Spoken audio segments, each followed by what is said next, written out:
12 is your home for the Portland Thorns, and there is a new leader in Soccer City who is a familiar face. That's right. Former Thorn Rhian Wilkinson was introduced at Providence Park as the 4th head coach in club history this morning.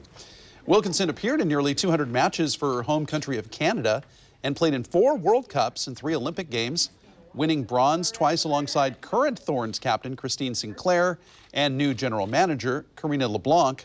Fox 12's Nick Krupke went one-on-one with Coach Wilkinson, who takes over an NWSL squad that just finished with the best record in the league and replaces Mark Parson, who has now moved on to head to the Netherlands to coach their women's national team after 6 really successful seasons here in the Rose City.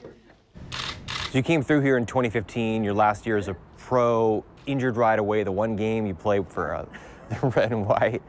But what did the city mean to you? The limited time you spent here, it left an indelible mark on you, and you've called it a dream job to come back and lead this program. Rhian Wilkinson, the Canadian international, is going to start this second half and make her Portland Thorns debut. It was an exceptional end to my career because even though I wasn't able to play the part in the club that I would have wanted, you know, to really be able to deliver on the field, I was given a real glimpse of where women's soccer can go and where it's going right at the end of my career. And if you do talk about a legacy piece, you know, I've been playing on gravel fields in Canada with no fans. I played in Norway and some of the bigger clubs with no fans. I played in England where it's so popular, but still these small stadiums with not everyone in the seats. And then to end my career at a club like this, really highlighting where the game has come, where it's been, but also where it's going. It was a real probably motivator for me and wanting to really continue that push and to make sure that it keeps growing and keeps being a world leader in so many ways. Now, you wanted to teach. Coaching is teaching. You wanted to be an English professor? That's what you wanted to originally I speak English. It seemed the most obvious.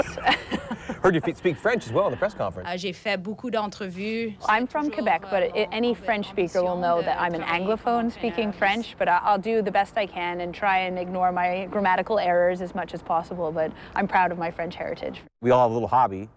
You're a knitter, and you knit because you want to be just vegging out in front of the TV. You want to be able to I feel like I need an excuse, but I have very random hobbies. I play the cello. I'm horrible at it. I've had decades of lessons and I'm still so bad. The knitting, I am so stressed out that you literally can't put the needle through. It's unwearable, but at least I can say I was productive while watching sloppy TV at night, you know? And you're into gloves, glove making, that's what it is? Hats first and then gloves because I can start with an adult male glove and end up giving it to any children I might know.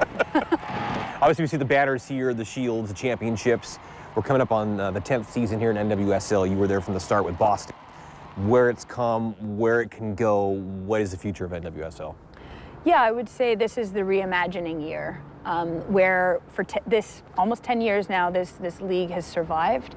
And a big part of those survivals are clubs like this that have really invested in the women's game and backed it and recognized the potential that there is in the game. And now it's making sure other clubs are doing very similar things. I know they often use Portland as a model to try and emulate. And I do think this next decade now is making sure that the very real issues that have existed for the last 9 years of this season are being addressed so that the NWSL can be a world leader in this. Because I'll say it again, the problems that we've had, major issues, are everywhere.